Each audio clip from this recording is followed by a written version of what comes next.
This video we're going to take a look at changing your mouse gestures. In a couple of videos to follow, or other videos, I'm going to make some about changing your toolbars or modifying them with tools that you want. But mouse gestures, when right-clicking on a standard mouse, Solidworks has this mouse gestures feature built in. So when I click in the workspace and I'm holding in the right mouse button and I gesture, I move the cursor to the upper right, I get what's known as mouse gestures. They are set by default. You can change the number. Well, I think you can go up to 12 now. It used to be you only have 4. And this is a tool that, starting off, I didn't use too much. But the more and more you use it, the more accustomed you get to using it. But you can change these, and you can change them based on what toolbar you're in. So, being in the features toolbar that I do not have any material created yet, I can choose top, front, back, bottom, left, normal 2. And that is one that I use quite often, but you can customize these. As I go into a tool like Sketch, my mouse gestures, I can create a line, I can smart dimension, I can draw a circle, a square. So if there's tools that you use over and over, you can essentially reset these or change them to however you need. Like an evaluate. I don't have anything to evaluate, that's the problem. But we can modify all of these tools because I was in the middle of a sketch. So let's take a look at modifying these. In your top ribbon, if you right click and go to customize, and there's probably 100 different ways to do this, but this is the way I know. I'm going to go to mouse gestures. And right now, well, mine's enabled. I think it's enabled by default. You can go down to 2.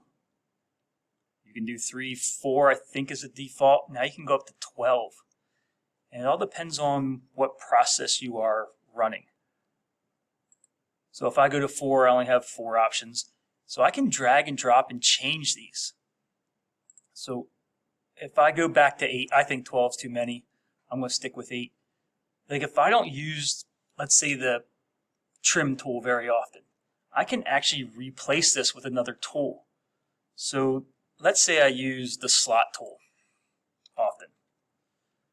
I can take my straight slot tool and I can drag and drop this and replace this. I replaced the trim tool with the slot tool. Let's take a look at something else. Maybe you, smart dimensions already in there. Let's say you run linear pattern. Linear pattern actually is one that I use fairly often. I don't use my sketch fillet tool very often, so I can drag and drop and replace this. I just search them, because for me to go through every single command and try to find them, on linear. To go through all of these time and time again, it gets a little, I would say, daunting. But if you're using that tool enough, you probably know the name of it. You can change the order. If I gesture, and my most common one's normal 2 here under part, up and to the right is the way my mouse is already going. So let's say rectangle, I want to replace. Oop, I drug over top of it. Darn it. So that was sketch.